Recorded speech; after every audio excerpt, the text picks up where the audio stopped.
Today we're going to do a little bit of Travis picking. Really simple Travis picking. Travis picking was named after Merle Travis. It's just a style of guitar playing that he kind of originated or popularized.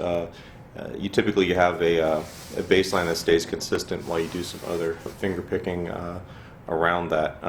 We're just doing something that would be more of an accompaniment. There's not going to be a melody in it or anything. And we're just going to start with some simple chords. First one is going to be C major. Now, with the patterns that we're going to be playing, I'll play a little example. You're going to hear this alternating bass line. And you notice the rest of the chord doesn't move. Alright, it's just everything stays the same. If you watch my right hand, we're going to have a picking pattern that is consistent over the course of the bar. The important thing is that the thumb stays consistent on those two notes, on the what we call the root and the 5 of the chord. Now, the C major chord, we've been using the C, F, and G in the last couple finger picking lessons, so probably should go back and take a look at those if you haven't done them on my website, markweenguitarlessons.com. Just quick review: the C major, first finger on the 2nd string, 1st fret.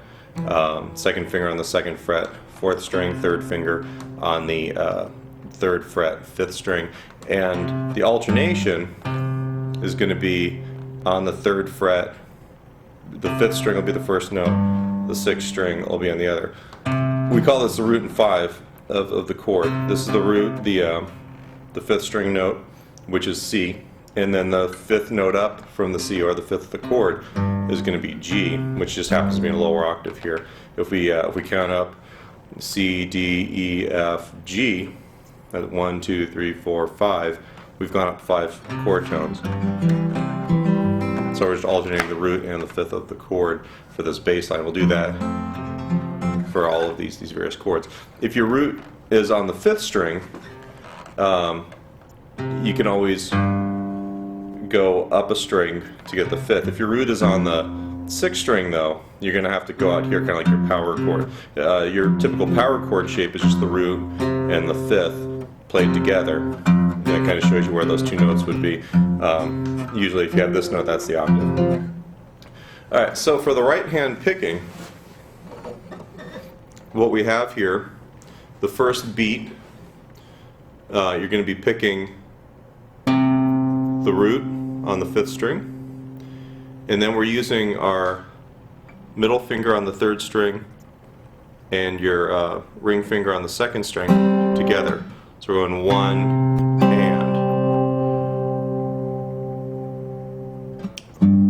Next note on beat 2 is going to be the 5th, where we've moved this note down a string, and then we're playing the middle finger on the 3rd string, 1st finger on the 4th string. So far we've got 1 and 2 E and. Now on the 3rd beat, we're actually going to have 2 notes played together. We're taking the root on the 5th string, and we're taking what also happens to be the root, just an octave higher, the 2nd string, and playing them together. And then index on the 4th, middle finger on the 3rd. So far, starting on the 1st beat and going up to the 3rd beat, we've got 1 and 2 E and 3 and F. Now notice that I'm counting. It really helps. I mean, chances are a lot of you are going to do this by rote. If you don't know your divisions of time and how to count 8th notes and 16th notes, it's something you really should be aware of and should learn how to do eventually. It makes all of this stuff make more sense and go a lot quicker.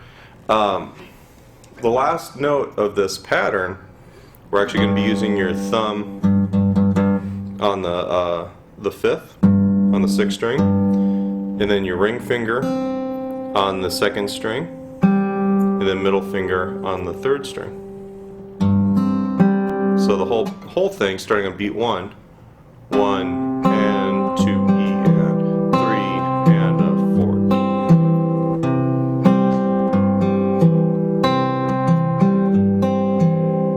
E. So that's the pattern for the C chord.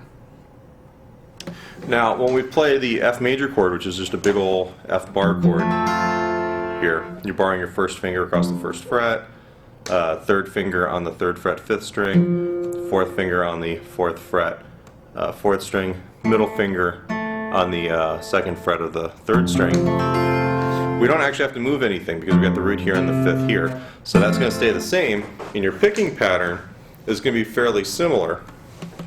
You're alternating here for the bass note with the thumb, sixth string, fifth string. Beat one, you got the root, and then you're going to play your third finger on the second string and your first finger on the fourth string together. And then you're going to play the root, the fifth on beat two with your thumb, middle finger on the third string, first finger on the fourth string. So together, those two beats, 1 and 2, E and. Now, on beat 3, once again, we're having the root and the note on the second string together. And then first finger on the fourth string, third finger on the third string. So up to that point, 1 and 2, E and 3 and then the last one, 4 E and. You're playing the thumb on the fifth string, which happens to be the fifth of the chord, middle finger on the third string, index finger on the fourth string.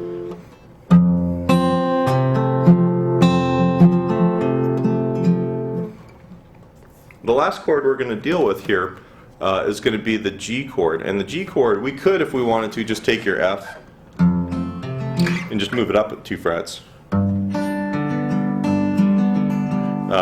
and get the same thing. But what I would like to do is actually have you use the open G major chord.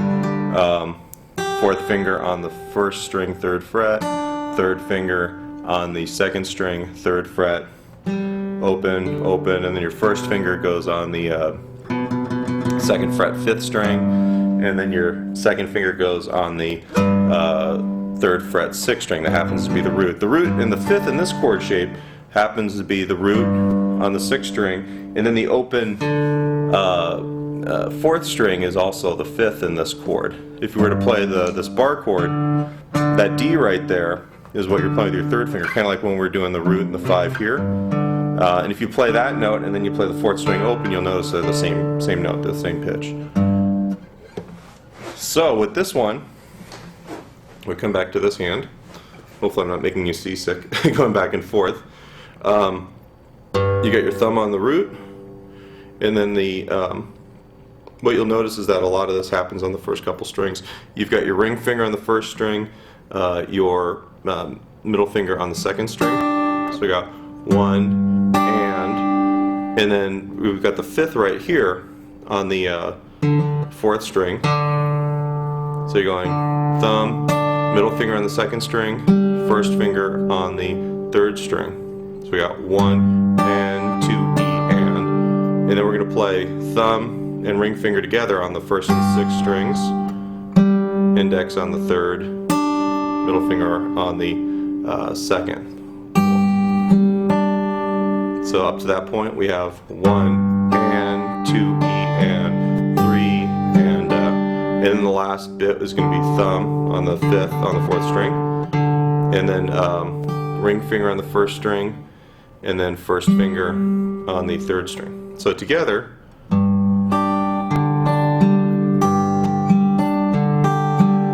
that's the pattern there.